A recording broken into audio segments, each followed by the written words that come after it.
She banged on my gate, waving a clipboard like she owned the place.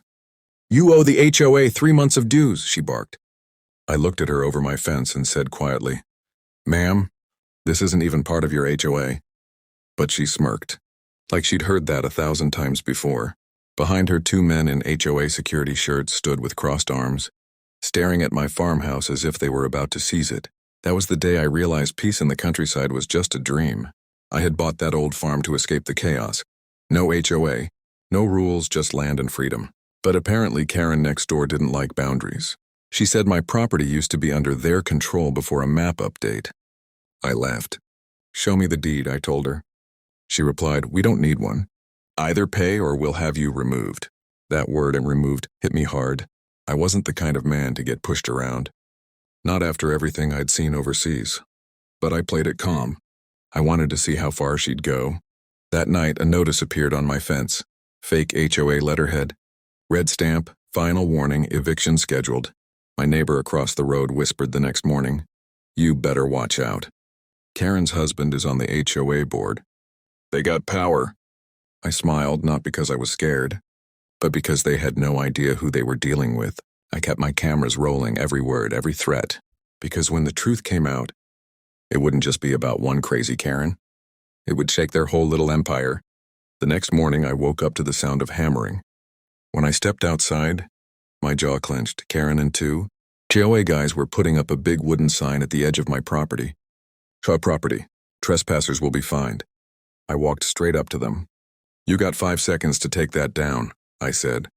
Karen turned, her sunglasses sliding down her nose.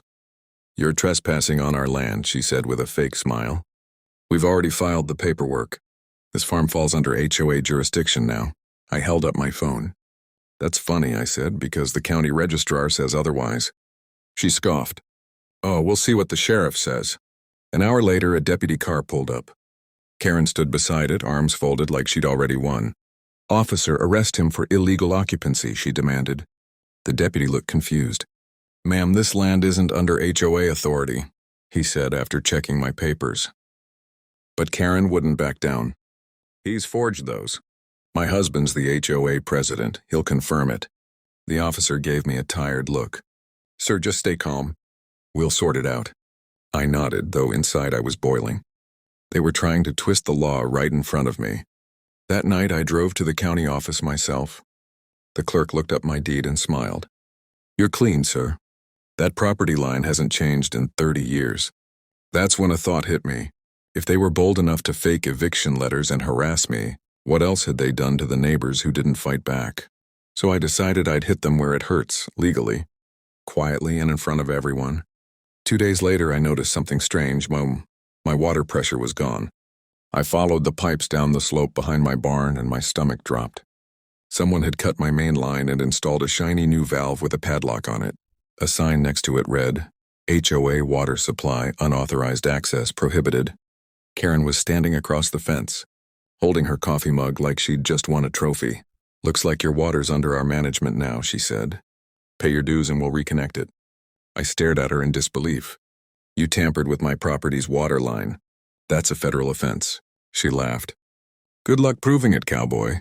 That night, I sat in my truck with my laptop and a flash drive full of footage. Every moment had been recorded, the fake signs, the threats, and now the water theft. But I wasn't ready to go public yet. Not until I had something bigger. So I called an old friend, Mark, a surveyor who used to work for the county. He owed me a favor. By the next afternoon, he was out there with his drone and equipment, mapping every inch of the land. After an hour, he looked at me and said quietly, "You're not going to believe this. Their HOA clubhouse? Half of it is actually on your property line." That's when everything clicked. They weren't just bullies. They were scared. If word got out that their HOA building sat on private land, they'd lose everything. I grinned for the first time in days. "Perfect," I said. "Let's make sure Karen gets the message loud and clear." The next morning, I walked straight to the HOA meeting. Karen froze when she saw me walk in with a folder in hand and a county official beside me. "You're not allowed here," she snapped. I smiled. "Actually, I am. Because this building you're standing in," I placed the survey map on the table, "sits right on my property." The room went silent. Her husband turned pale. The county officer confirmed it. He's right. You've been operating on private land without authorization. Karen stuttered. That can't be true. Oh, it's true, I said, showing the footage of them cutting my water line. And that's called property tampering and harassment. Before she could speak, the deputy from before walked in. He'd seen the same evidence. Karen, you and your board are under investigation for trespassing and forgery. As they were led out, Karen yelled, You'll regret this. I looked at her calmly. I already did. That's why I bought this land, to live free from people like you. Weeks later, the HOA was dissolved. The land was quiet again, my farm thriving. Sometimes when I pass that old clubhouse, I can't help but smile. It's mine now, legally transferred after their fines. The end. Don't forget to like, share, and subscribe to the channel for more amazing HOA stories.